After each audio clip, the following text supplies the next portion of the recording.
y'all. Okay, part 3. Okay, so a lot of people, or at least some people I hear, talk about, well, you're still killing a living thing if you eat plants. They are a living thing too. All right, I really love the description, and I'm going to tell you why I kind of agree and kind of don't agree with this description, okay? Because it's a spiritual based thought system versus a biological science based thought system on this subject. Plants feel, right?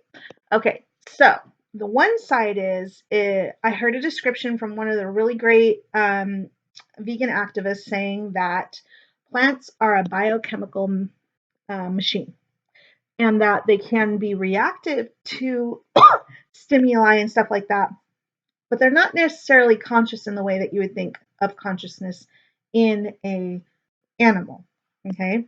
In a walking, able to move and all that kind of thing animal, okay?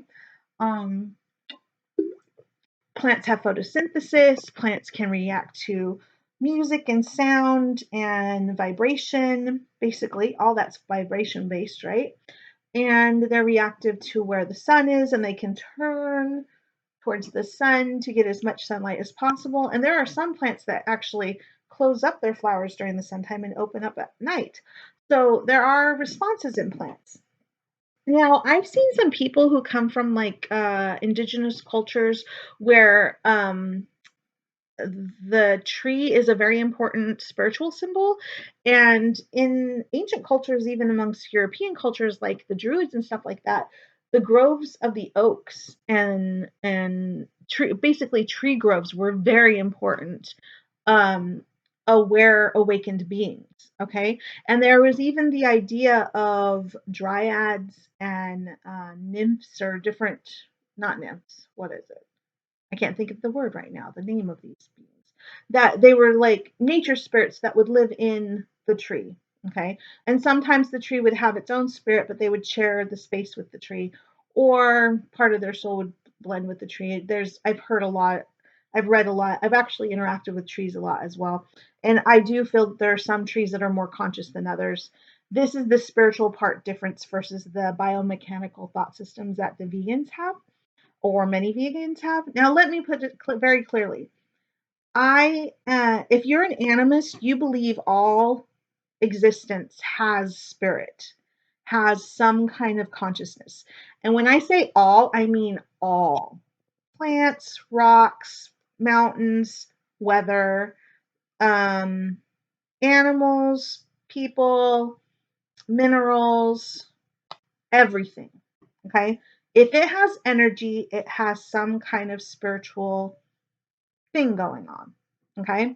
Now, varying levels of consciousness we can discuss. But I also, through my own spiritual work and others who talk about weather shamanism and animism in general, believe that there is a spiritual consciousness of some sort, or spiritual awareness of some sort, of all other living beings and can interact on a level. Now, that is why there are people who work very closely with crystals and semi-precious stones, because we find they're healing and energetically have a vibration and stuff.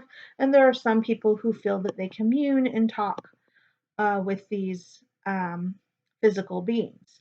Now, on the plant side, that's even more so. There are trees that are said to have wisdom in certain aspects of life. So when vegan people are like, "Oh, come on, let's be real here," and they get all pissed that I've seen them even show that they get upset when people start saying, you know, when these indigenous people, these people with a spiritual background where the life tree is important, it's because they have this connection with plants that's different than Western society. Okay. Now, do I feel that means plants are more important than animals? No. Do I feel that means we shouldn't eat plants? No. Again, because if you connect with plants at all, you will know that there are many species of plants that are meant to be eaten, and then there are others that have other functions.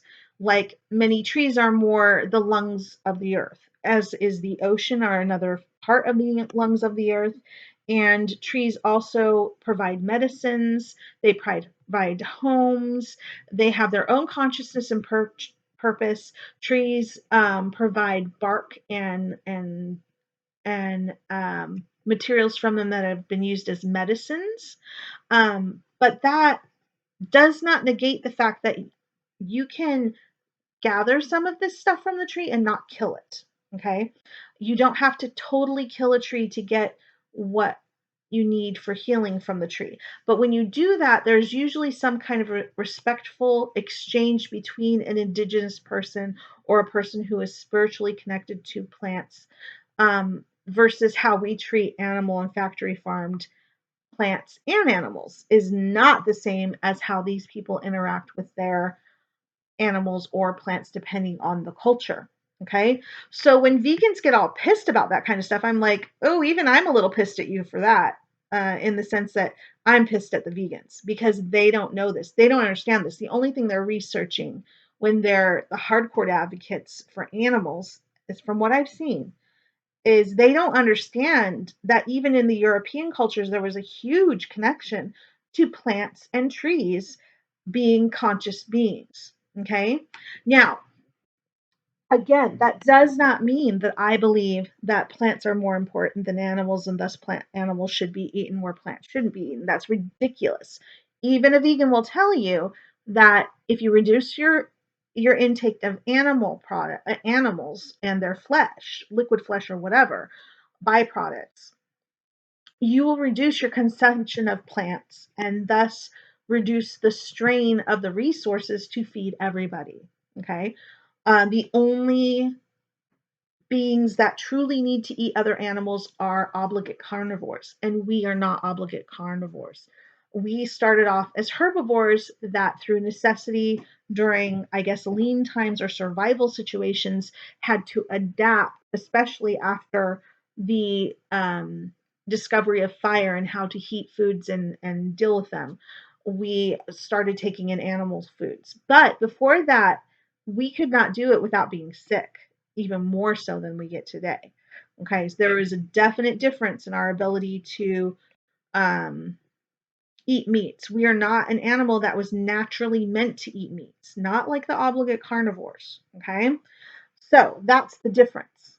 And I really feel that it would be good for vegans to understand that, but also to be able to meet these people in their argument from a space of, okay, I see where you're coming from, but even in that situation, if we reduce our animal intake, we will reduce our stress and load on the plant beings that help feed us. Okay, because there is a certain number of plants that are food, and there are some trees and other plants that are not safe for us to eat.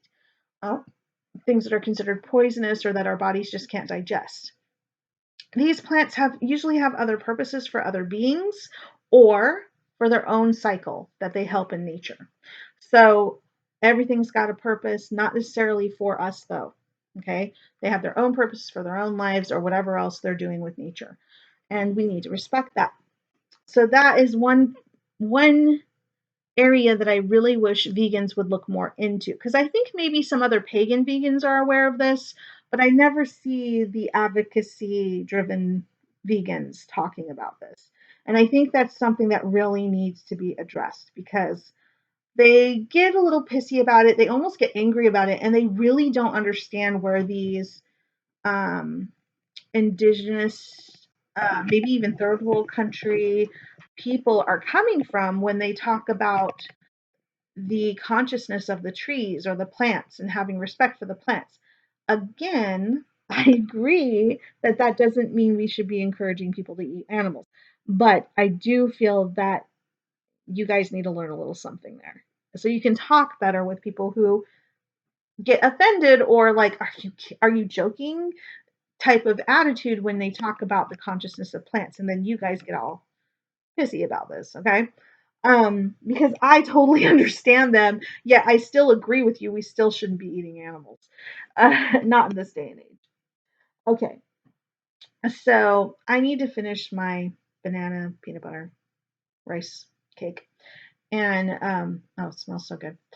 Uh, I want to just say I really appreciate all the information we now have, all the alternatives we have. I gotta say, I have mixed feelings on some of these meat alternatives that we have out there, um, because they are grown, and I've heard that they're doing some kind of thing where they take a little bit of cow flesh, and I guess they're using that as a way to grow possible meats in the laboratory versus raising animals and doing all that stuff. It's almost like eating clones instead of eating the animal that's gone through all the natural processes.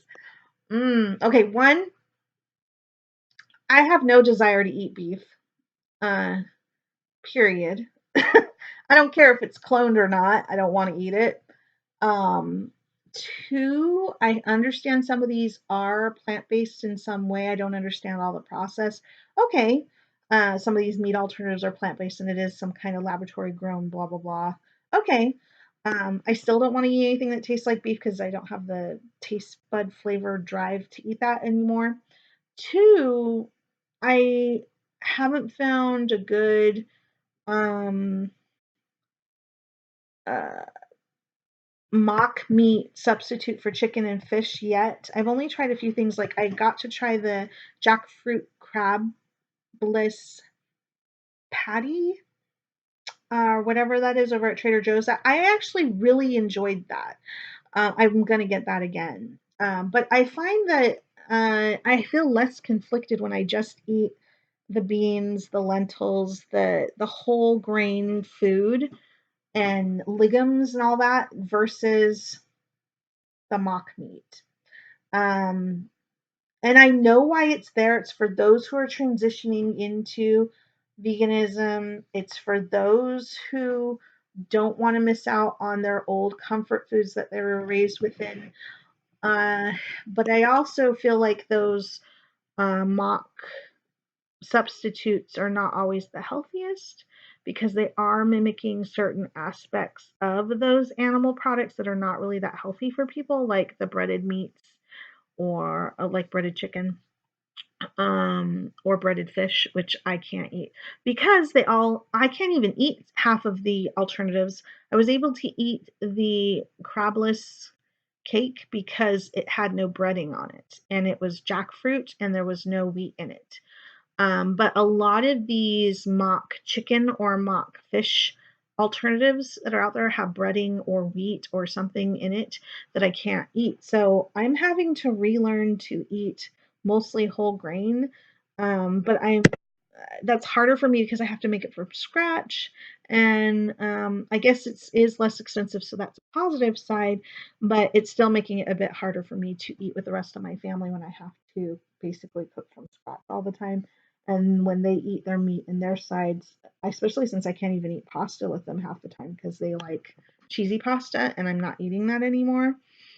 I'm just finding the whole thing exhausting. So it's the main part here was the spiritual aspect about the plants versus eating animals or not eating animals, and how the I find it interesting that the vegans have not even, at least so far that I've seen in the advocacy YouTube videos and a certain other places, I have not yet once seen them check that out and understand where these people are coming from. As much as they talk about researching and getting educated, they have not taken the time to find out where these people are coming from, and then they say that they don't understand how people can even believe that. Well, it sounds like to me you haven't checked it out. I understand where you're coming from. I agree with you, but I also understand where they're coming from, and it's more finding a way to talk to them about it. Um, and so far, I don't think you guys always handle it very well, and you actually are flabbergasted and like that it's non-logical and all this other stuff.